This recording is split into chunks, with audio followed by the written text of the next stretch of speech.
Maharashtra diaries में आज हम बात करेंगे भोजपुरी एक्टर पवन सिंह की, जिन्होंने एक इंटरव्यू में राज ठाकरे की महाराष्ट्र नवनिर्माण सेना को सीधे सीधे चुनौती दी है और कहा है कि मैं मराठी में बात नहीं करूंगा, आप चाहे मुझे शहीद क्यों ना कर लें। इसके अलावा बात करेंगे एकनाथ शिंदे के मुक्काबाज विधायक की, जिन्होंने अब AIMIM के नेता इम्तियाज जलील की पिटाई करने की बात कही है।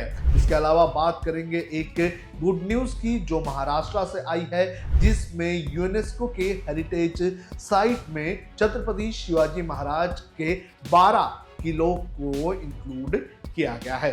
चलिए विस्तार से इन तीनों खबरों पर चर्चा करते हैं। नमस्कार, आप देख रहे हैं लोकमत हिंदी। मेरा नाम है सोनू कनौजिया।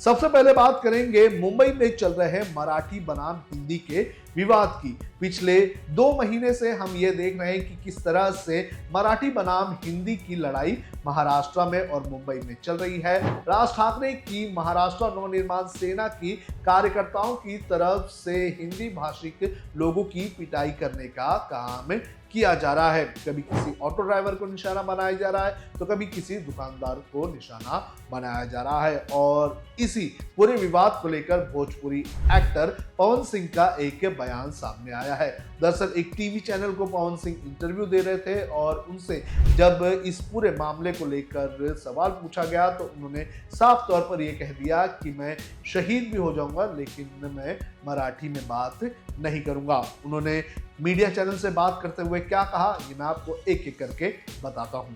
पवन सिंह ने कहा कि मुझे मराठी नहीं आती, मेरा जन्म बंगाल में हुआ, मुझे बांग्ला भी नहीं आती, मुझे लगता है कि मैं बांग्ला भाषा नहीं सीख पाऊंगा, इसलिए नहीं बोलता हूं। मुझे हिंदी बोलने का अधिकार है, महाराष्ट्र में रहते हैं, वहां काम करते हैं तो मराठी आनी चाहिए, ये कौन सी बात है? ये तो अहंकार और घमंड वाली बात हुई। पवन सिंह ने आगे कहा कि काम करने मैं मुंबई जाऊंगा, अधिक से अधिक ये लोग क्या करेंगे, मुझे मार देंगे, मरने से डर नहीं लगता, ऐसे मामले में अगर आदमी मर जाएगा तो शहीद कहलाएगा, मराठी नहीं आती है, नहीं बोलता हूं, चाहे मुझे आप जान से मार दो। तो पवन सिंह ने इस पूरी घटना को लेकर एक तीखे लहजे में ये कहा है कि मैं महाराष्ट्र में जाऊंगा, वहां पर हिंदी बात करूंगा, चाहे तो महाराष्ट्र नवनिर्माण सेना के कार्यकर्ता, उन्होंने नाम नहीं लिया, लेकिन इस वक्त जो हालात बने हुए हैं उन हालातों को लेकर उन्होंने कहा कि ज्यादा से ज्यादा लोग मुझे मार देंगे। आपको बता दें कि इसके पहले जो निरहुआ दिनेश लाल यादव, जो भारतीय जनता पार्टी से सांसद भी रह चुके हैं, उन्होंने भी साफ तौर पर यह कहा था कि मुझे मराठी बोलनी नहीं आती है, मैं मराठी में बात नहीं करूंगा, महाराष्ट्र नवनिर्माण सेना के या फिर जो ऐसे लोग हैं वो आकर मुझसे मराठी बुलवा के दिखाए। तो इस तरह से मुंबई समेत महाराष्ट्र में इस वक्त जो मराठी बनाम नॉन मराठी की लड़ाई चल रही है, इस लड़ाई में अब पवन सिंह जो है वो मैदान में उतर चुके हैं। पवन सिंह आपको बता दें कि बिहार के काराकट से लोकसभा चुनाव भी लड़ चुके हैं, भाजपा ने उन्हें टिकट भी दी थी और वो चुनाव भी लड़ चुके हैं। तो इस तरह से इस पूरी लड़ाई में अब पवन सिंह भी उतरते हुए नजर आ रहे हैं। महाराष्ट्र में आने वाले दिनों में बड़े पैमाने पर कई म्युनिसिपल कॉर्पोरेशन के चुनाव हैं, जिसमें BMC भी एक है और इसी के लिए कहा जा रहा है कि हिंदी बनाम मराठी का विवाद इस वक्त चल रहा है महाराष्ट्र में। अब बात करेंगे संजय गायकवाड़ की। बुल्डाना से एकनाथ शिंदे की शिवसेना के विधायक संजय गायकवाड़ पिछले कुछ दिनों पहले इसलिए विवादों में आ गए थे क्योंकि उन्होंने जो आमदार निवास की जो कैंटीन थी, उस कैंटीन में बासी खाना परोसे जाने से नाराज होकर एक कैंटीन कर्मचारी की पिटाई की थी। वीडियो आप देख सकते हैं आपकी स्क्रीन पर।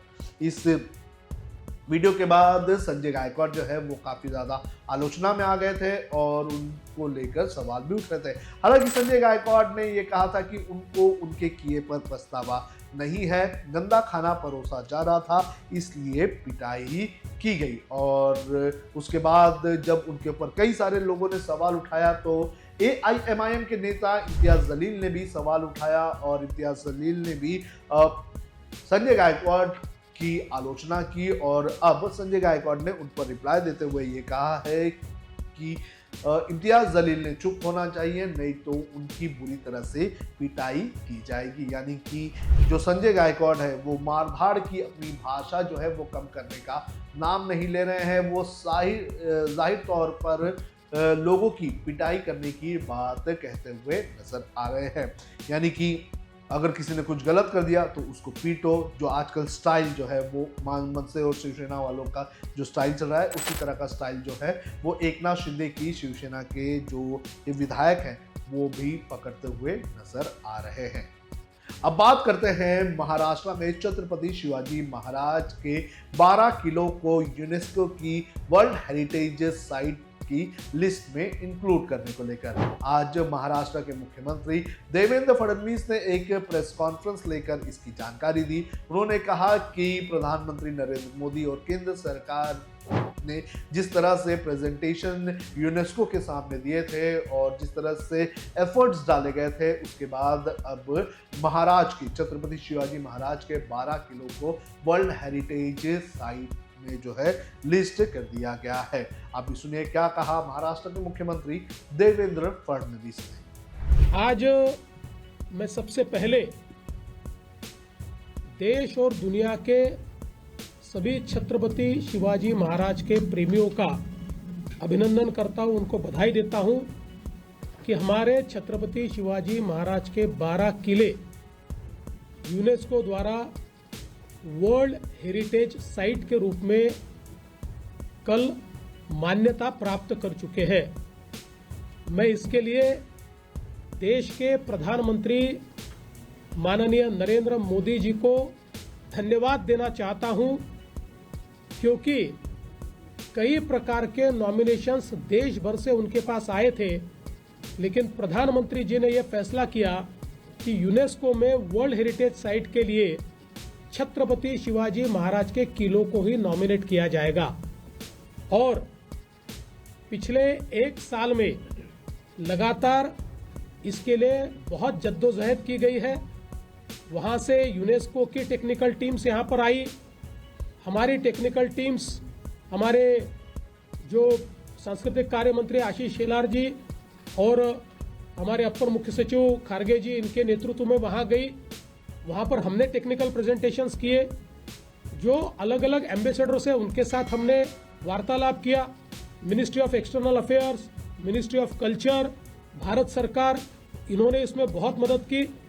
और मैं, हमारे उप मुख्यमंत्री एकनाथ शिंदे जी, अजित दादा पवार, हम सब ने आदरणीय प्रधानमंत्री जी को ये निवेदन किया था कि भारत सरकार, चूंकि इसमें 20 देश वोटिंग करने वाले हैं, तो इसकी अगुवाई भारत सरकार करे।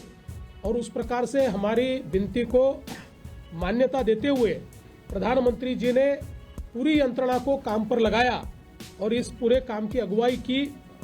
और कल जब ये विषय यूनेस्को के सामने आया तो सारे देश वहां पर थे, लेकिन वोटिंग करने का अधिकार 20 देशों को था।